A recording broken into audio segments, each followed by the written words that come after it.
Okay, good morning, everyone, and thanks for joining us for our third quarterly seminar presentation for the Great Lakes Rural Opioid Technical Assistance Regional Center funded by SAMHSA. I'm Kelly Cabral, Project Director for the Ohio Youth Resilience Collaborative at Ohio State. Tapping into Cooperative Extension's strong commitment to healthy individuals, families, and communities, we aim to address opioid and stimulant use in rural communities across Illinois, Indiana, Michigan, Minnesota, Ohio, and Wisconsin. In many areas, Extension is a key stakeholder that communities look to for leadership, education, and translating research into action. We aim to leverage our deep local ties in rural communities to provide technical assistance in the prevention, intervention, and recovery practices of opioid use and related substance use disorders. Our goal is not only to provide educational opportunities, but also to build a toolkit for community resiliency. We invite all participants to send us a resource or a tool related to today's topic if you feel inspired. We will disseminate the toolkit after the seminar so that we may all become better practitioners with wider and deeper toolkits at the ready. We are continuing to build on the learning from our prior seminars and will continue to weave themes of prevention, community, resilience, and hope in our future seminars. I hope you'll join us in September for our next learning opportunity, which we'll share just a little bit more about towards the end. I also want to note here that ROTA-RC promotes the use of affirming person-first language when discussing behavioral health disorders. Non-stigmatizing, recovery-oriented language can help reduce negative bias and promote successful engagement in treatment and recovery. And with that, I am so pleased to introduce to you today Missy McLean, who is going to be our speaker. She is a graduate of Kent State University and the Community Education Program Coordinator for the School Health Services Department at Akron Children's Hospital. Over the last 15 years, Missy has had the privilege to travel, train, collaborate, and learn from thousands of students, school staff, and the community leaders from all over Ohio. Missy utilizes a mix of personal experiences and lessons from the road to bring practical resources to any adult looking to make a difference in the life of a child. Missy is most dedicated to her advocacy for trauma-informed school environments, social and emotional learning in schools, and restorative practices and justice as an alternative to exclusionary discipline. With that, I am going to turn it over to Missy. Hi, how is everyone doing? We doing good today? I'm so excited to be here. I'm so thankful that you guys are giving me this little bit of time to talk about this incredibly important and personal topic for me. I'm going to make sure that there we go, all set up. Everyone can see a picture of my family right now? Okay, good. We're ready to go then. So this is, of course, my family. Like I said, this is a personal topic for me. It's something that hits me in a lot of different ways. And so I always like to share a picture of my personal life so that you guys can see who I am. So this is my husband, Scott. He and I, we've been together 19 years. I'm very lucky that he doesn't work in any type of social service or education. He works for a garage door company. So I think evens out those dinner table conversations, that it's not all stress about social services and education, but we get to hear some stress about springs and, things like that too. So my daughter, Bree, up top, she doesn't look like that anymore. My goodness, she just finished 6th grade. I said having a middle schooler is like having a newborn all over again. It's very hard. Her name's Bree, like the cheese. My son, Cameron, he is 10 years old, just finished up 4th grade. And I always say he's a redhead in every stereotype of it. He is a wildcat fire and so much fun. So, my family and I work really hard to make sure that we're continuing these conversations about social and emotional learning really everywhere we go, professionally and personally. And I want you to have my contact information if you need it. I live here in Ohio, for those of you who also live in Ohio. So I love to chat more with you guys about this work if you're interested. But my email address is going to be the best way to get a hold of me. Feel free to take a picture of this slide and any other slide that you want. That's totally fine with me. I also want to draw attention to my Pinterest account. So my Pinterest account If you are a Pinteresty person, follow me there. I have over 5,400 school-based social and emotional strategies and supports. You are not going to see how I'm renovating my bathroom on there. It's all school-based, preschool through third or through 12th grade and beyond, all different kinds of things. So if you're looking at talking to a bunch of sixth graders about boundaries, like maybe I can this summer, right? We can go onto that Pinterest, find my boundaries and expectations board, and there's over 100 different types of ways that you can talk about boundaries within any different type of classroom. So check that out if you are a Pinteresty person. I am also including my link here to my live binder. And my live binder, I always think of as like my professional resource. This is my resource that has every single PowerPoint slide you're going to see today. Kind of every single PowerPoint slide I've ever made is on there. Tons of strategies, tons of direct links to websites, academic research, recommended podcasts and books. There's so much information on this topic and more. Please check that out. Alyssa just put that in the chat. Thank you so much for doing that. And this resource is available to you for free for forever. I will never change that link. I will never change that access key.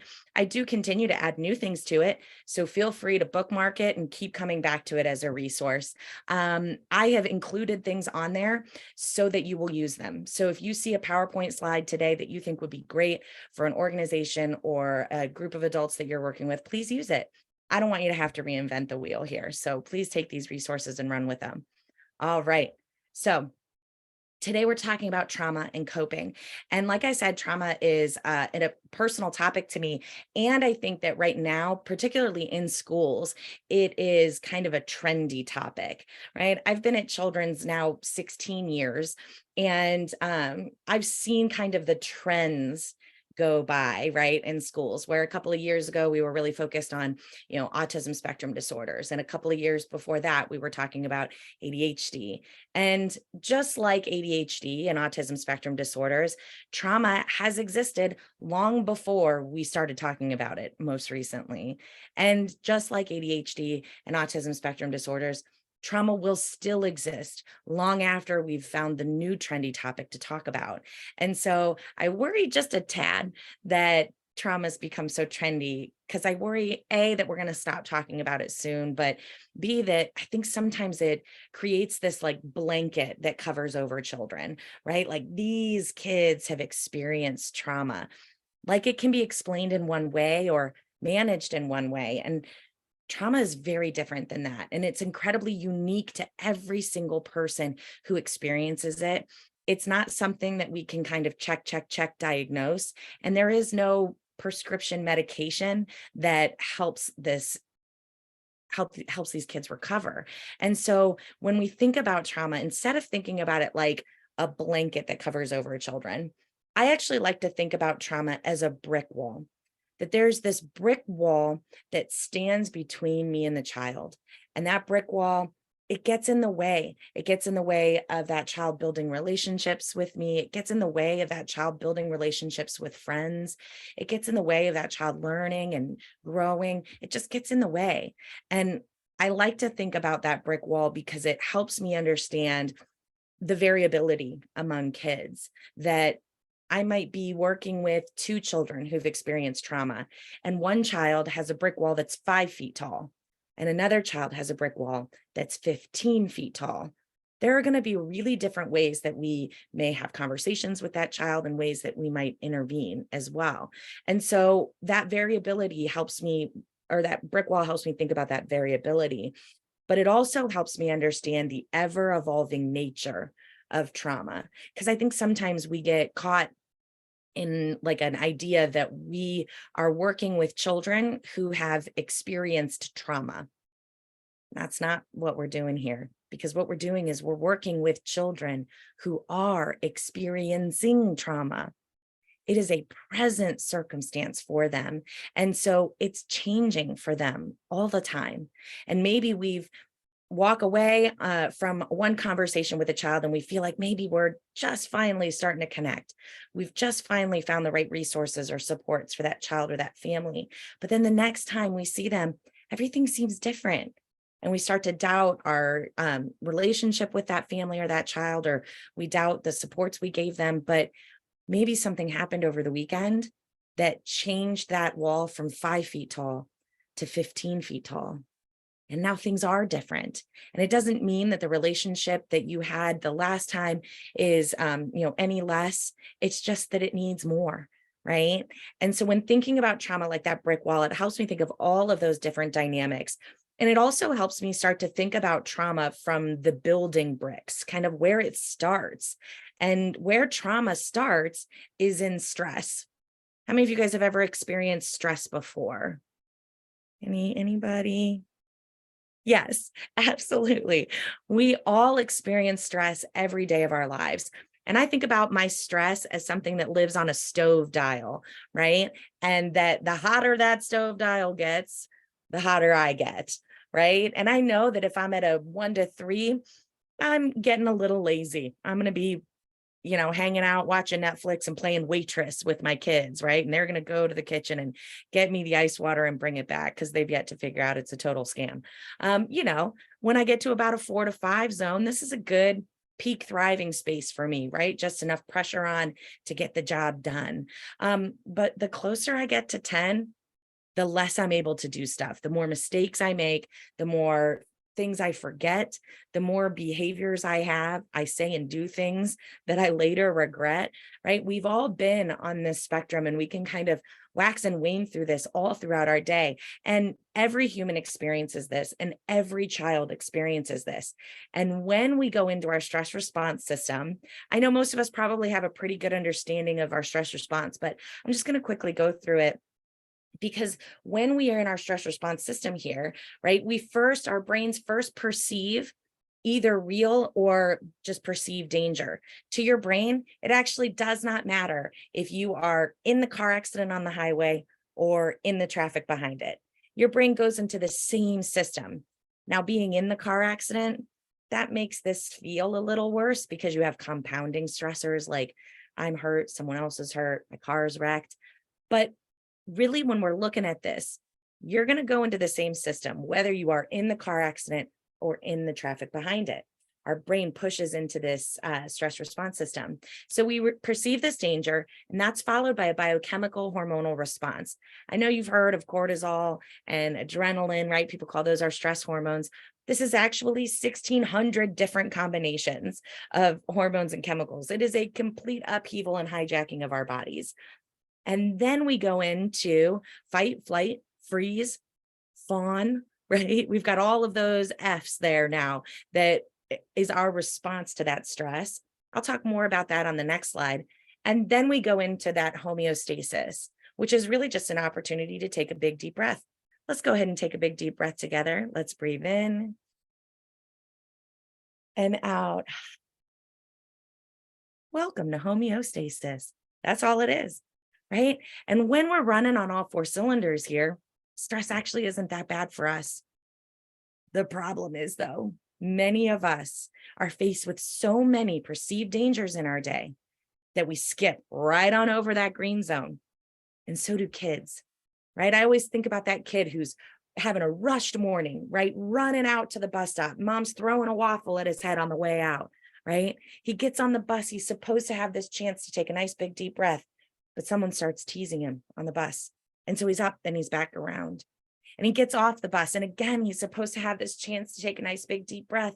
But there's someone at the door saying, all right, come on.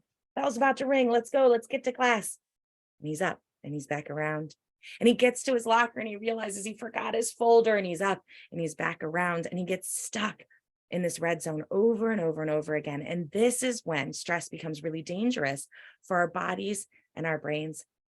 And it's important to know that when children experience high levels of stress hormones or trauma, particularly between the ages of conception to 3 years old, that we actually can have a difficult time getting to that homeostasis physiologically, meaning that we get almost permanently stuck. We're kind of wired into this red zone over and over and over again because our stress hormones are used to at a baseline being very high. And you might know a child like this where you might say, well, this kid's baseline's an 8. That's what we're talking about here. And I always say that they don't know how to get to the green zone in the same way that I don't know how to fix the transmission in your car. I don't know how to do that. I might be able to pretend for a minute, make my way down to your car, figure out how to open the hood, find the little metal thing that's going to hold the hood up, right? And then say, ooh, this looks serious. I don't know how to fix the transmission in your car. Sometimes kids get good at pretending that they know how to get to this homeostasis. If I put my hands like this, if I make my face look like this, they'll think I'm calming down, but I actually don't really know what that means. They don't know how to do it. What's wonderful about us as human beings is that we have the ability to learn. I could, if I so wanted, I could learn how to fix the transmission in your car starting today. But that's going to take a lot, right? I'm going to need a teacher, a mentor. I'm going to need that I do, we do, you do model. I'm going to need someone that's just going to be my cheerleader. I'm going to need to watch YouTube videos and podcasts, and I'm going to read books, and I'm going to practice for a long time. I'm going to need opportunity to fail. I'm going to need tons of patience from the people around me. That's what kids need to learn how to do this work too. I have heard so many times people say to me, oh no, he knows how to calm down. We watched that one YouTube video about it.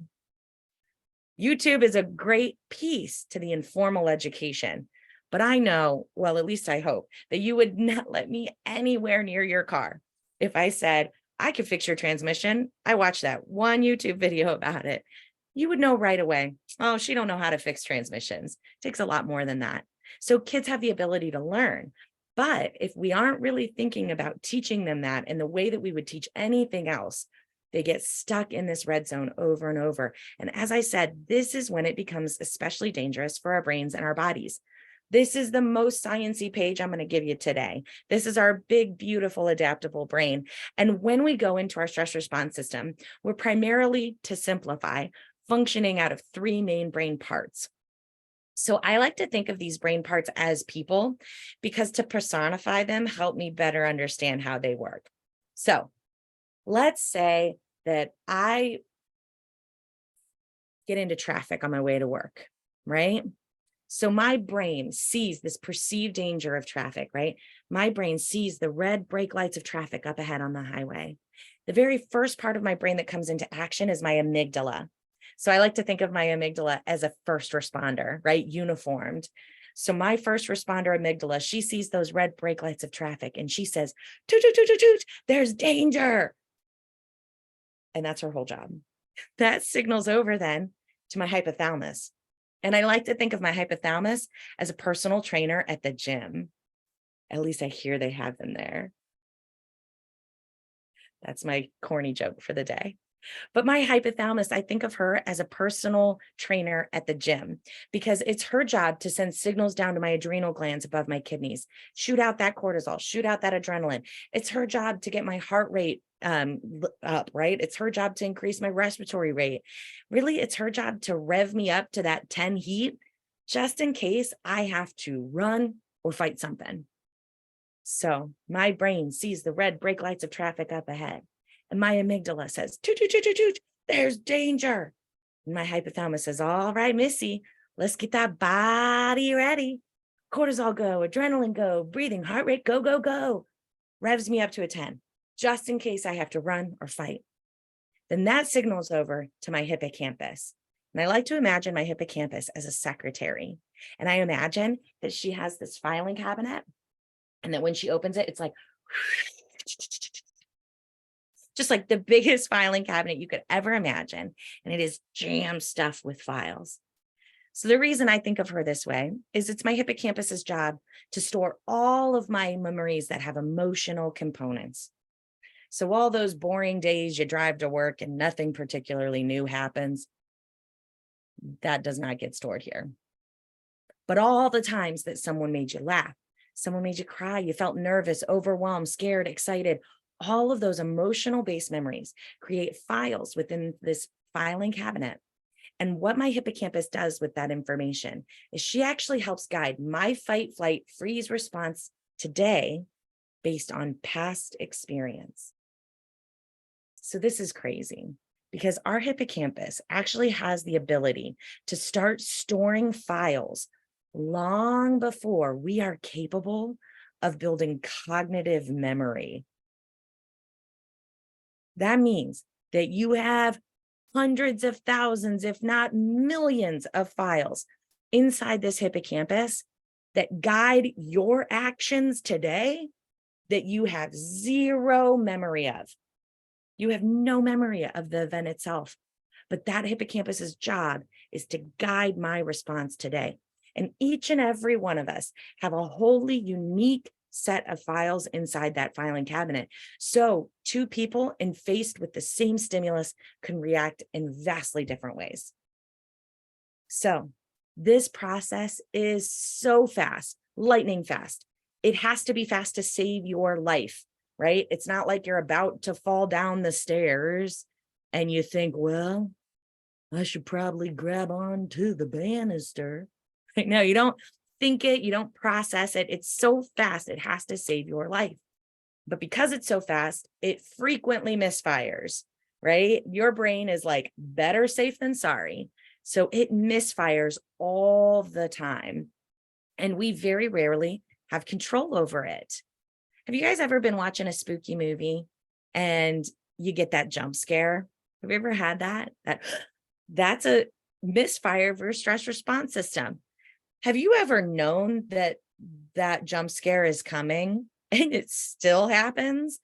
Have you ever had that? You can't stop it. It's like, dun, dun, dun, dun, dun, dun, dun, dun, dun, right? You know that it's coming. You know it's going to get you and you can't stop it. That's because our stress response system is there to save our lives.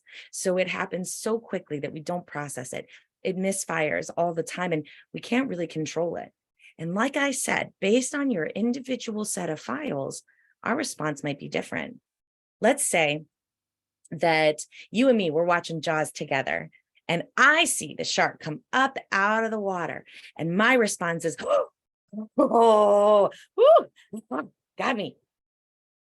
That's because in that blip of a second, my hippocampus didn't just pull out one file that said, Missy, you're watching a spooky movie, you're safe, misfire.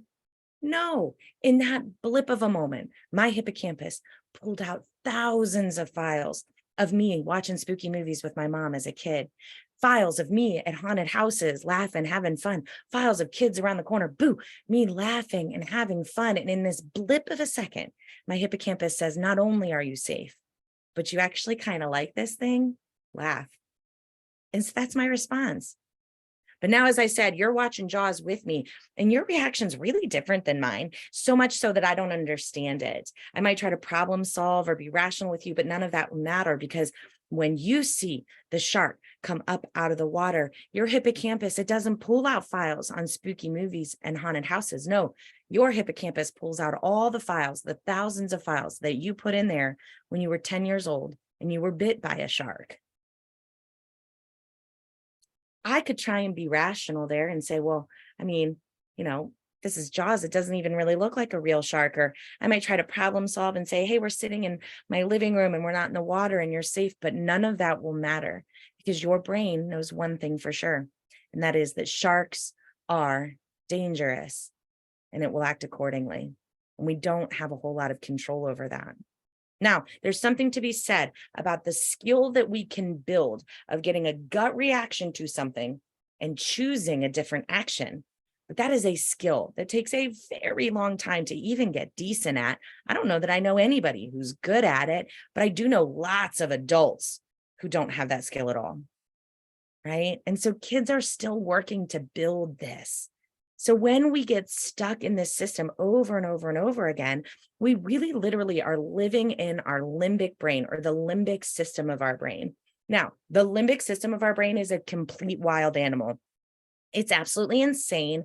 He doesn't care about anybody but me.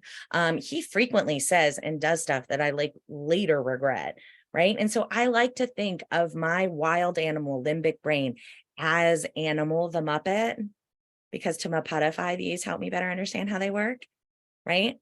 So my wild animal brain takes over. And even though my wild animal brain, saves my life all the time, he's awesome. Well, he actually is kind of a jerk too. Most evident because he doesn't even want to talk to the other parts of my brain. Most importantly, my frontal lobe. My frontal lobe is this part of my brain on both sides. And this part of my brain is the last to develop. And it is the part of my brain that makes me a human being. All of my rational thought, my language acquisition, my emotional regulation, all of that is happening in my human thinking brain, my learning, all of that human stuff there. And so my wild animal brain doesn't even want to talk to my Skeeter brain. I like to call my frontal lobe Skeeter. If you don't know Skeeter, you know she's smart because she's wearing glasses. That's how you can tell a Muppet's smart. So, like I said, my wild animal doesn't want to communicate. The best example I have of this, have you ever lost your keys? If you're anything like me, you might lose your keys and wild animal takes over. For me, I lose my key, my wild animal goes crazy. I'm blah, blah, blah, blah, blah, all over my house. I'm screaming, I'm crying, I'm sweating, I'm flipping over furniture. I'm going nuts trying to look for this. And all the while, my Skeeter brain, she's kind of hanging back and she's like, I know where your keys are, but I guess I'll just wait till you calm down. And my wild animal does what it's really good at, and that's tiring itself out. And so I land in a puddle of sweat and tears and swear words, right? And I start doing this deep breathing thing. Very rarely is it like a purposeful, meditative deep breathing. Usually in this moment, it's a combination of like, right? But it's actually that deep breathing that allows Skeeter to come forward.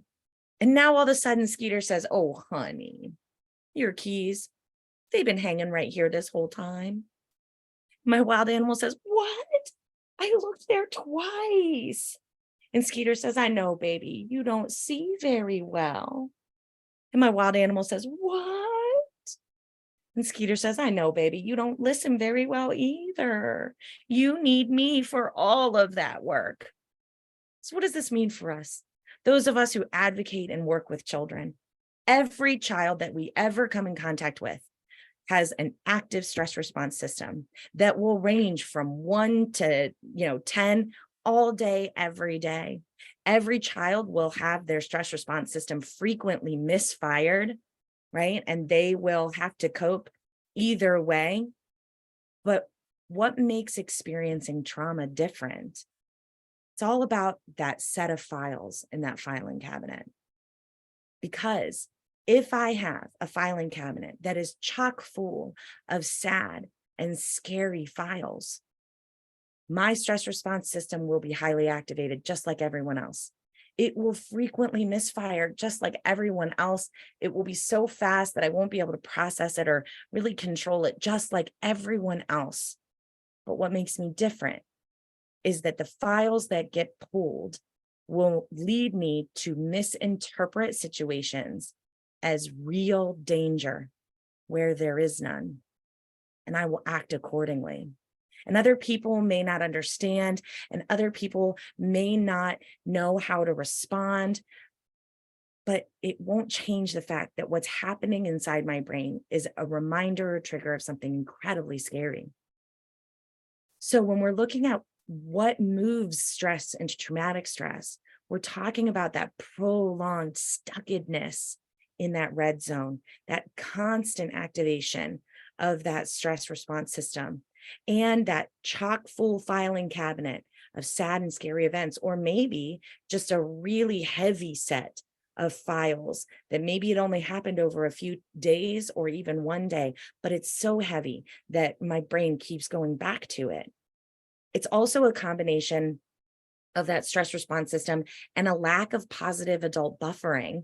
I think we sometimes superficially talk to children about their trusted adults, right? Do you have a trusted adult in your life? But we don't always talk about what that active buffering looks like, right? Because I've had many children who've experienced really scary things who could superficially say, oh yeah, well, she's my trusted adult and he's my trusted adult, but you're the first grown-up I've told. And so even if I can identify trusted adults, but I'm not getting that active buffering, which is everything that we do as adults to help kids, navigate the things that they're feeling when scary things happen, help them articulate what they're feeling, help them learn coping skills. All of that is that buffering, active buffering that we do. And in the absence of that, this is when we start to experience trauma. In the trauma world, we talk about, we say that, trauma is not about experiencing something sad and scary as a child. Lots of children experience sad and scary events. What trauma is experiencing those sad and scary events alone. That is when we start moving into risk for traumatic response.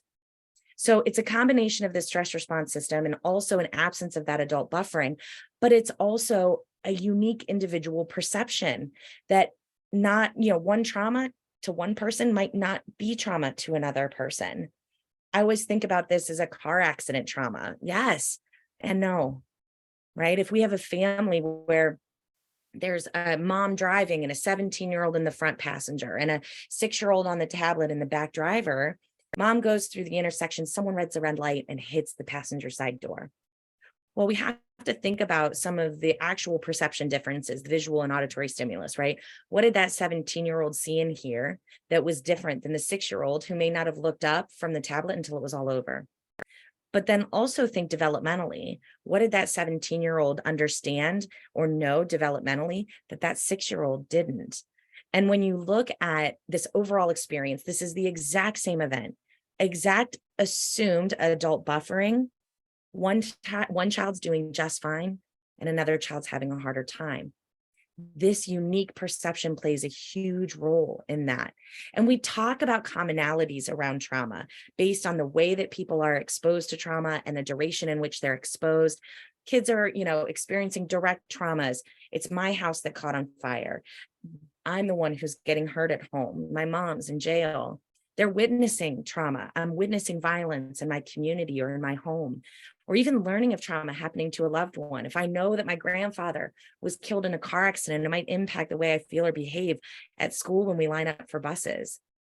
We talk about duration based on acute traumas, which is a one-time event, individual house fire, car accident, individual sexual assault.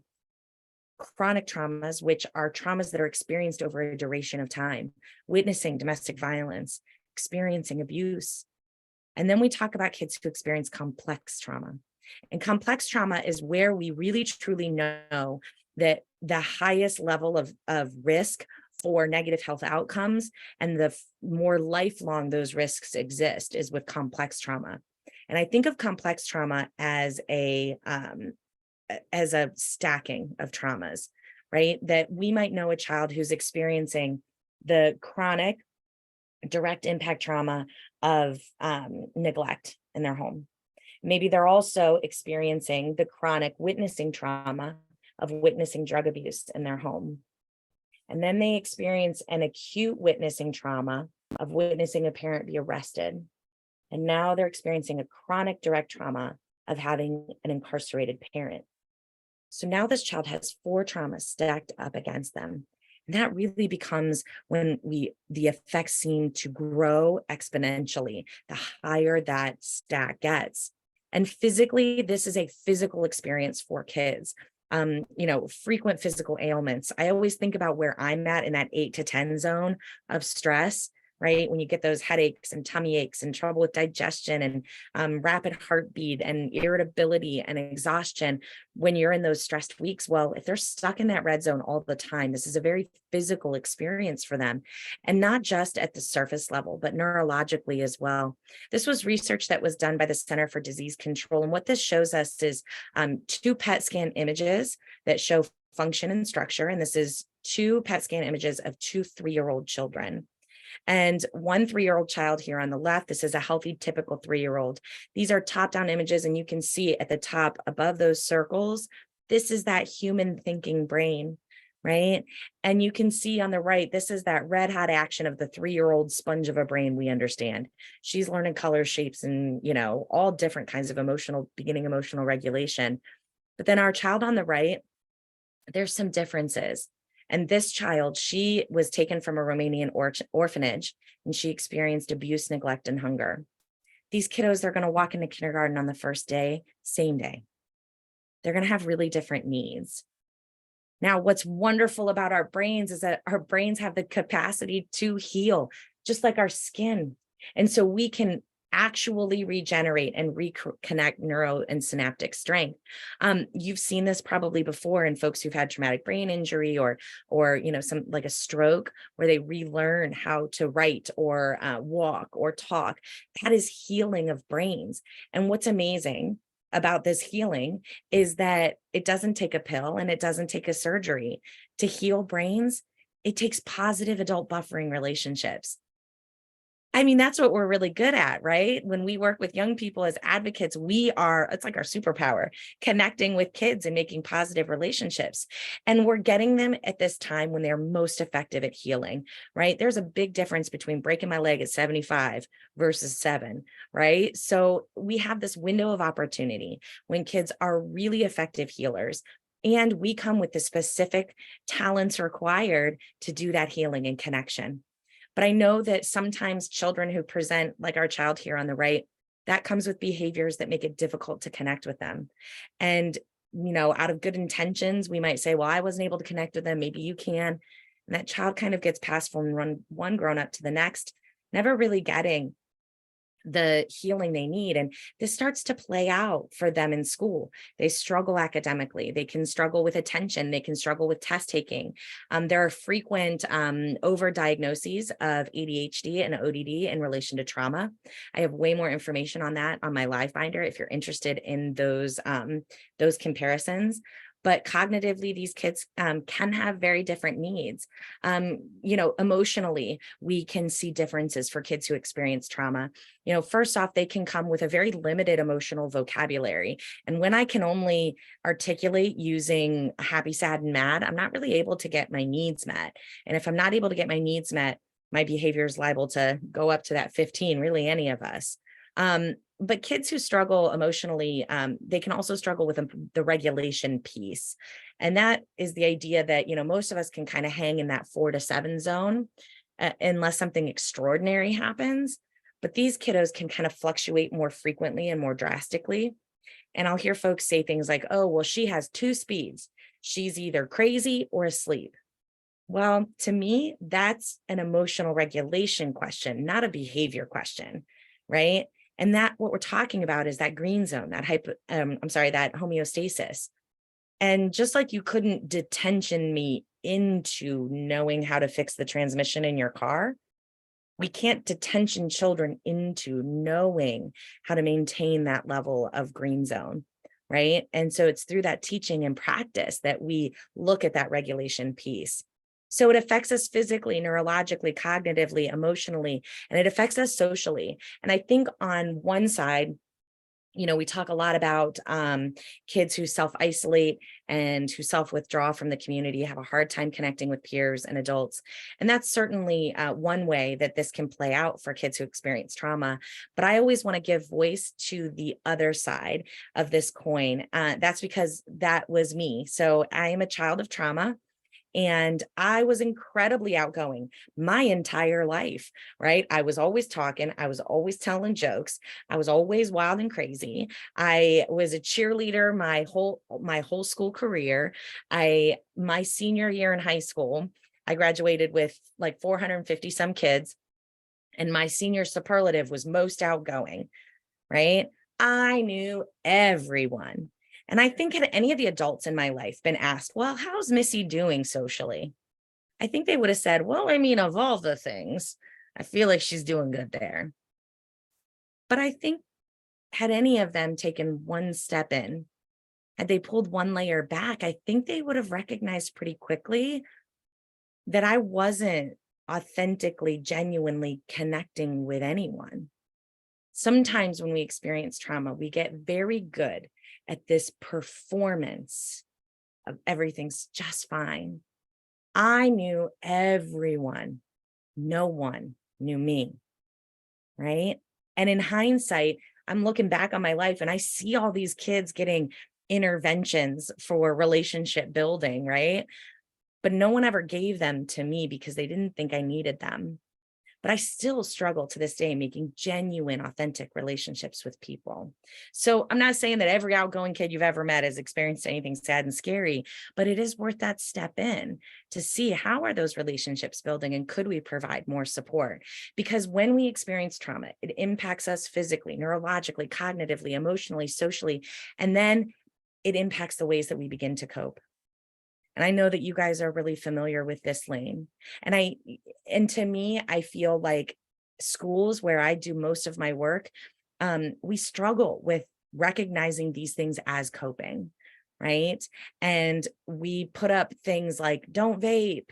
And, we have our DARE programs and our speakers come out and we're missing the root issue of coping and the lack of positive or bone adaptive coping mechanisms, right? For instance, I had a school once contact me and as a public speaker, they wanted me to come and talk to an entire freshman class about cutting. And I said, no. And they said, why? It's such an important topic and we have kids who are suffering. And I said, oh, it is not because I am casual about self-injury. It is not because I am not empathetic for the kids who are experiencing it, but I need you to hear what you're saying. If you have children who are participating in self-injury in your building, then you need to know that there are children who are experiencing things that are so difficult and they lack positive coping mechanisms in such a way that they have resorted to hurting themselves to feel better. There's nothing I can say in 42 minutes in front of 450 kids that's going to make a difference there. And on the contrary, those kids who self-injure, they will want to leave the assembly and participate in self-injury. I'm not going to initiate that. You want me to come and talk about deep breathing? Yes. Do we want to talk about daily mindfulness? Absolutely. Do we want to talk about, boundaries and setting and asserting respectful boundaries? Absolutely, because those are the bone adaptive coping mechanisms that help reduce that risk of negative coping mechanisms. And I think back on my own life, and as a teenager, I participated in every single one of these and more coping mechanisms. And at the time in my life, I didn't know anybody who was doing dedicated deep breathing. I don't think I'd ever heard of mindfulness or meditation. I certainly didn't know people in my life that were setting and asserting appropriate boundaries, but I knew a ton of people that were using drugs, alcohol, tobacco, and other types of reckless behavior to feel better. And the one thing that we don't always want to talk about, especially in schools, is that those things work for a while. And we get caught up in this idea that kids have choices that many of them don't. I didn't know people who were offering me these positive coping mechanisms as an option. I only knew the maladaptive negative coping mechanisms, and they worked, and I had to feel better to survive. I was a DARE kid, and these people would come and do these big presentations at school, and they'd say, don't do drugs because they'll kill you. And I would think to myself, I don't know what you're talking about because I'm already dying. It's this that's getting me here. It's this that's getting me through the day. This is getting me through the year. I don't know what you're talking about. And if we started thinking differently about coping mechanisms, and we started to recognize as a system, especially in schools, that if we incorporated everyday social and emotional coping skills, starting in kindergarten, all of a sudden, when the stakes get higher for these kids, they now have a choice that we assumed they had before. Many of them do not know another way of coping. And you can't just give a child a positive coping mechanism one time and they use it. We have to practice it over years and years of time. And how we can do that really starts with understanding why we use these coping mechanisms and what possible coping mechanisms can help us move forward and move away from dangerous behaviors, and when we think about how we know this research, right? This research, we know this is called the Adverse Childhood Experiences Research. Is this something you guys are familiar with? Okay, so some of us have heard of the adverse experiences, right? So I talk a lot about them, and really we're looking at childhood traumatic stress, right? These are the 10 things that kids experience that that have tons of research involved. I have this on my live binder. I have so much more on my live binder for you if you're interested in knowing more about this. But what we found, I say we, not me, what Dr. Falidi and Dr. Anda have found, and thousands of other researchers, is that the more of these we experience, the more likely we are to experience at-risk behaviors, and the more likely we are to engage in negative health coping mechanisms. And so remember, I said that complex trauma, that stacking, right? That the more we have, the more at risk we are. And so I always say this isn't a death sentence. When I think about myself and my own experience, it's I look at this list and I have 7 of these, and but I also have an 8th trauma. It's not listed here, but it still counts, right? And that's that when I was 16, my boyfriend died. Here, loss isn't indicated here, but it's certainly a trauma that still affects me today. You might hear folks say things about this list and say, oh, this child has a score of a 13. It's because they're including other things outside of this, and that's okay. But recognizing that these things, that list has a big impact on how we experience our lives in the future, that we're at much higher risk for negative health coping mechanisms, much higher risk for negative health outcomes. And like I said, it's not a death sentence. I have 8.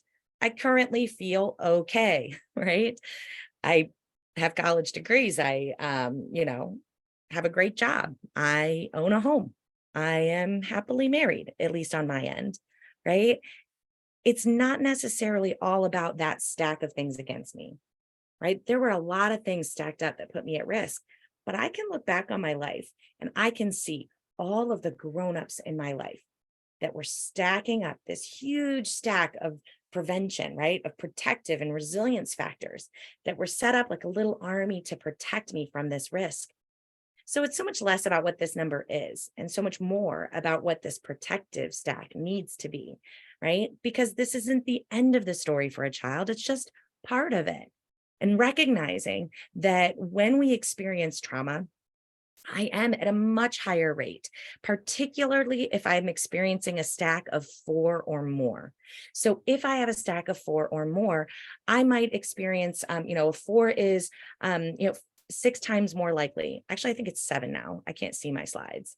The last I looked, 7 times more likely to experience problems with alcohol, 6 times more likely to try marijuana products, 2 times more likely to smoke in my lifetime, 3 times more likely to struggle with addictions that involve gambling, 46 times more likely to engage in intravenous drug use.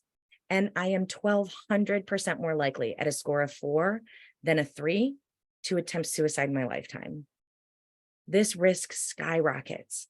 And like I said, we can kind of get an idea about what coping skills a person may be looking for based on the substances or activities that they choose to participate in, right? And when we think about folks who experience childhood trauma, that internally it creates a very high alert system, right? So they are on high alert. They can have high anxiety, right? Very busy brain, and high aggressive behaviors.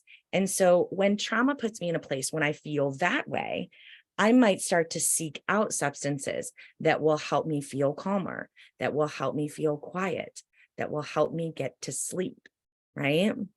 And then when we look at it from the other perspective, because sometimes trauma makes us feel numb and separated from community and makes us feel disassociated, makes us feel exhausted. And in that case, we might seek out stimulants that help us pull away from that feeling, right? So looking at what substances or activities that someone might engage in, that might indicate what further or more bone adaptive coping mechanisms we can look at. And when I think about those coping mechanisms, I really like to think about it from a whole spectrum, because this isn't something that I can change overnight, right? And I think sometimes, particularly in schools, we think, okay, give me the one strategy that has these 3 objectives that, here are the 4 outcomes, and in 6 weeks time, this will work. Well, when we look at the research, we know that when kids experience, looking from that third rung up, when we experience these adverse childhood events, it can lead to those differences in our neurobiology. It can lead to differences in the ways that we cope, in the ways that we express ourselves emotionally, or experience our social lives. It can lead to that adoption of negative health coping behaviors, and those things can lead to disease, disability, and ultimately early death. And when we look at this kind of from the third rung up, that helps us think, okay, this is one life situation. But you have to remember that for many kids that we're working with, there are actually even lower levels, starting with historical and intergenerational transmission of trauma there at the bottom. There is lots of research that I have pinned onto the live binder that shows that when children have things like Holocaust survivorship in their ancestry, that they are at higher levels of risk, that they are more likely to be stuck in that red zone than peers, regardless of external factors, right? Kids who have slavery in their ancestry, we find the same. Kids who have famine in their family ancestry, we find the same. So this is something that we pass down to our loved ones. We pass it down socially, emotionally, behaviorally, and even genetically. There is so much really good research on that if you're interested on the live binder. But then when we look up the next rung up, these are the social determinants of health, or the adverse community experiences.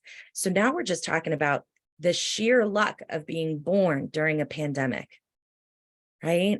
Being born into a community of poverty, being born into a country of systemic oppression, that those can then lead to a higher risk of personal experiences.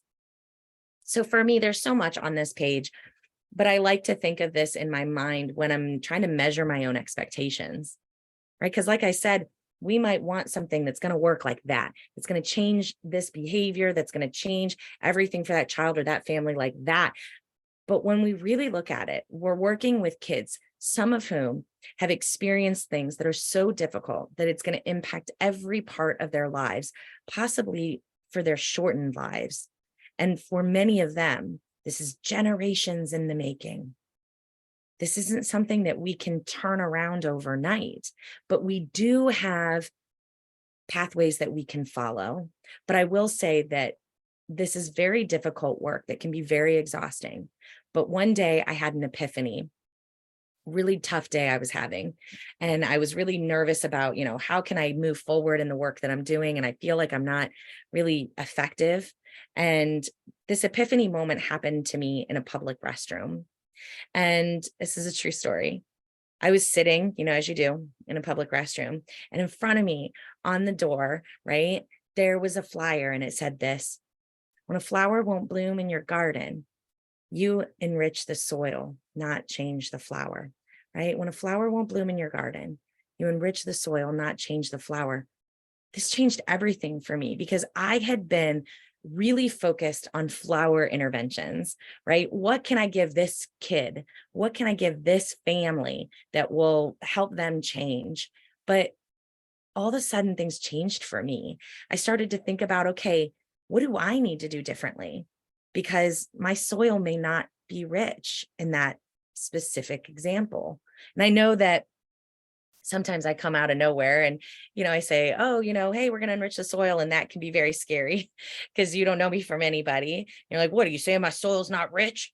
I'm not saying that, right? Actually, many times I can see exactly how rich your soil is with these flowers. But it's this flower, this family, this child that needs something different. And it's on me. We have to make the change, not them.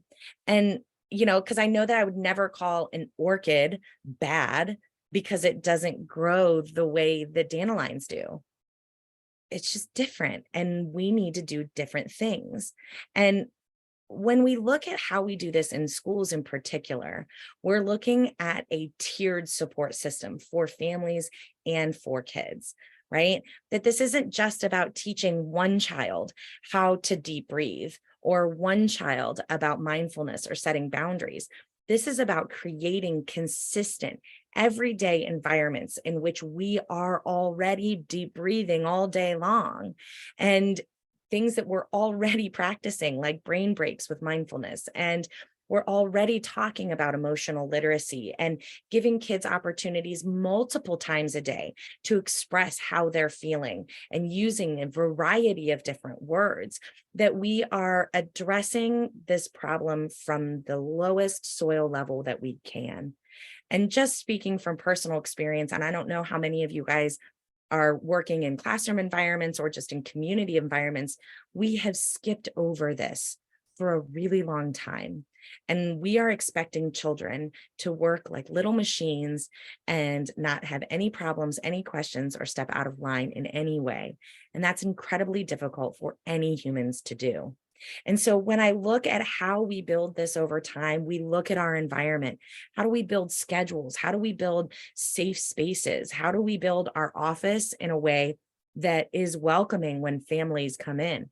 I can't tell you how many places I've been that in the name of safety, we've completely separated ourselves from the community that we're trying to serve. And how are we able to build those relationships when we're only offering opportunities to build those relationships in ways that may not be accessible for those families or those kids, right? We offer information nights, and we don't offer options for transportation or food, right? We only offer events at school during the school day or during the work day. Maybe we're only sending emails to families. Maybe they don't have access to the internet, right? So how are we creating an environment at the soil level that's helping kids engage as much as possible? How are we helping them build emotional language just by modeling ourselves, right? How can I say, oh, I'm so ecstatic to see you today. I was so forlorn when we were apart, right? Just by modeling a variety of emotional language helps kids build that language themselves. And don't let them get away with the easy, happy, sad, and mad. Dig in. Say, oh, you're happy? Well, are you content or are you exuberant, right? Give them an opportunity to expand that language, because the more I have the chance to utilize language and learn new language, the better I am at articulating what my needs are. And the better I am at articulating my needs, the better I am at getting them met. And that can help me in so many different ways in my life. And then let's talk about coping. There are thousands of ways that we choose to cope. Some of them we love and some of them we hate. So we have to offer lots of different variety to young people and to families, right? Someone might say, oh, when I'm feeling stressed, I go for a run, I feel great. That sounds terrible to me, right? I'd prefer to sing karaoke in my living room, right? And that's okay too. So it's not just about offering our coping mechanisms to other people, but helping them learn a whole bunch of new ones as well. There are so many new apps and games and programs, particularly for kids, that surround their curriculum in coping skills. And remember, it's not just a one-time thing. It's a consistent way. So every time we meet, we're going to practice something. Every time we meet, we're going to talk about those feelings, right? Just so that they're getting that practice every day from a very young age on. I love talking about my own kids when, I could hear my son taking deep breaths from all over the house when he was in trouble, right? Because all he had to do was take deep breaths when he was in trouble to get ready for talking. He was 18 months old and he would go, right? So kids very young can start these coping mechanisms, and they are, of course, helpful our whole lives.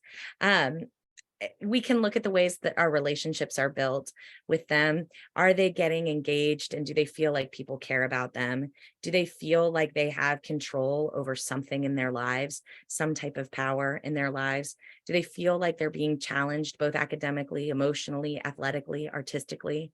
Do they feel supported with their resources and their access to those resources? And do they have opportunities to talk about the future? And do they have connections that can help them connect with that future? Someone that they can shadow or model. These are ways that we build those relationships, particularly with kiddos who might struggle. I'm going to just briefly talk about this stuff, but there's so much more information because I know I'm totally out of time. But I just wanted to talk about what happens at that tier 3 level, particularly when a kid loses their temper, right? When any of us lose our temper, right? It follows a pretty normal path for us. Some of our paths might look more like that dotted green line. Some of our paths might look like that dotted red line, and some of our paths might look like that solid black line, right? But remembering that there is a path that every child will go on when they are losing that temper, when they have that experience. And I always think about this when I'm thinking about, okay, my job is to grease the wheels of this path, but sometimes we put barriers in place, right? My job in that space is to actually listen and remain calm, give them space, validate them for their feelings. That actually helps grease that wheel, that path go pretty quickly. But if I start putting roadblocks in place, right, I'm trying to get really close into their space, I'm being angry or disrespectful myself, that will actually make that last a very long time. And we don't want to do that. And so what we need to do is really look proactively at what their feelings might be just before that experience as they're rising up that. And we can intervene with distraction and redirection at that time. But once we see that acceleration, whether it's a focused aggression or focused withdrawal, and they really are at that peak of that arc, this is when we can utilize a really well evidence-based, super easy de-escalation. And that's just talk about something else. That's all we got to do, right? Hey, you had pizza today for lunch. Can you get pepperoni or is it just cheese? Hey, you like the Avengers? Who's your favorite one? That's all this is. Just asking about something else. It's a blip of a moment just to get them back into their human thinking brain and out of that wild animal brain so that they can take a minute and take that breath. It's going to work a million times over. I've done this so many times. Doesn't matter how old the person is. I've done this down to 18 months. I've done this, with my husband, like a lot. One time with my 9-year-old grandma, right? It doesn't matter if they know that you're doing something, like it doesn't have to be a surprise. I've had kids ask me to ask them the questions, right? Just so that they can feel calmer. So it's just asking, hey, what can we do to make this easier? Like I said, it is a multi-tiered way of addressing and building coping over many years of time. When I work in schools, I say, let's start thinking about ourselves as the preschool through 12th grade team for that individual child, because what we get taught coping wise in first grade can be reiterated in second grade, third grade, and beyond. All right, guys, I went 2 minutes over and I didn't allow time for questions, Kelly. I'm the worst. But I will hang out as long as you guys want to. If you have questions, please ask. Also, please seek out my additional resources. I have so much there available to you. And I would love to talk to you more if you want to shoot me an email.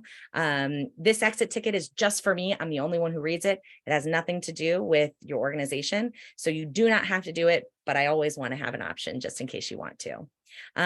Someone asked about bland observations. That's like observations that are just in the environment. So nothing to do with what's happening right now. So if a child's, very upset about which color marker I'm using, I'm not going to talk about markers right now, right? I might talk about, oh, hey, did you see this shape right here? What fruit does that look like, right? It's about making kind of just pulling them away from the thing they're thinking about right now. So I always say bland, not something too exciting, right? It's just like, oh, hey, see this book? What's your favorite book?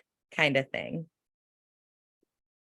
Let me get to the questions. So many, so good, so good. Okay. Okay, thank you everyone who's saying thank you. You guys are so great, so supportive. The link for the live binder is this picture right here. It's the first QR code, and that link there, I wish I could make it shorter, but I think that would require me to buy some sort of subscription. So this is the free one, but it's that it says link to the live binder right there, and the access key is trainer, all lowercase. And I believe that they are going to put that in the chat again too. Trauma affects anxiety. Yes, trauma can impact anxiety a lot, actually. And just like I said on that slide, where there was that high alert, high activity space, and that we may seek out substances, that make us feel calmer and more at ease. So if you think about that stress response system, that red zone, right? If our brains are stuck in that red zone or very easily triggered into that red zone, we will perceive that elevated respiratory rate, elevated heart rate, all of that full hijacking of those anxiety-based stress hormones. And it can create panic attack. It can create consistent, that I always talk about it as the busy brain, right? That like kind of brain that happens with anxiety.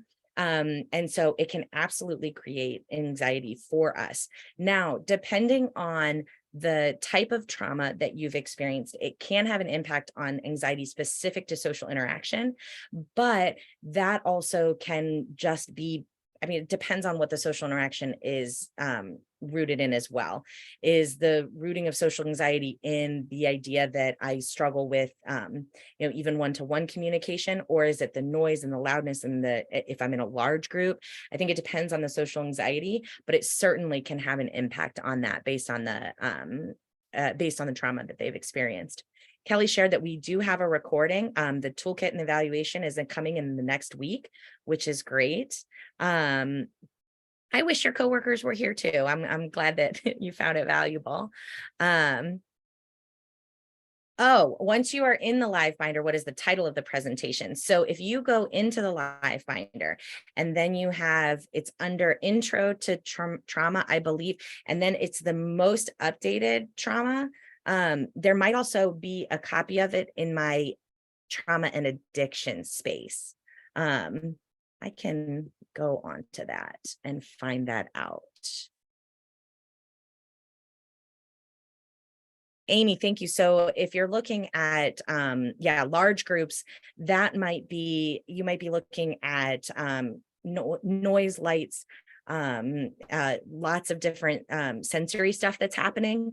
And when you're looking at school anxiety in particular, there's kind of a lot of layered anxieties in there as well, because we're looking at, especially for a child, we're looking at like the social hierarchy stuff that happens when we're in school, as well as, anxiety around getting enough work done, catching up if I've missed a day, the anxiety around test taking, the anxiety around any type of performance, really.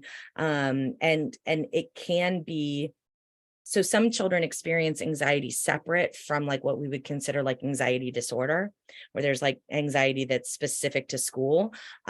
But there can also be shared experience there. I absolutely think that trauma can impact that, but not all anxiety is rooted in trauma either.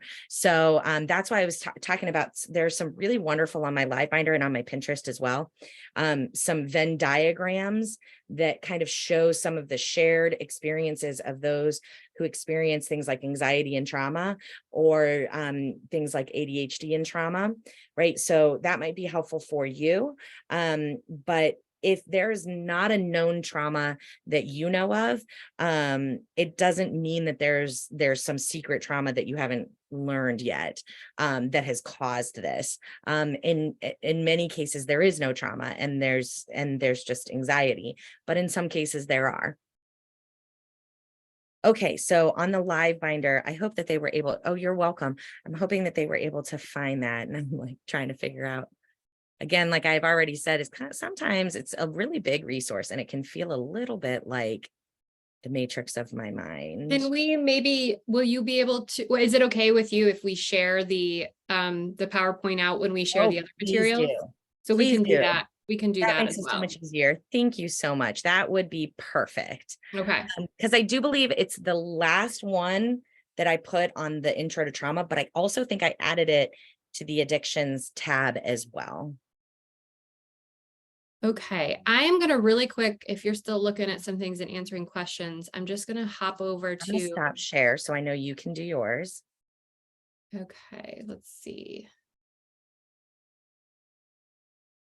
So I just want to share for those who are still with us, we actually have an upcoming event that's hosted by one of our partners at ROTA-RC, ACEs and Trauma Mitigation as Prevention in July.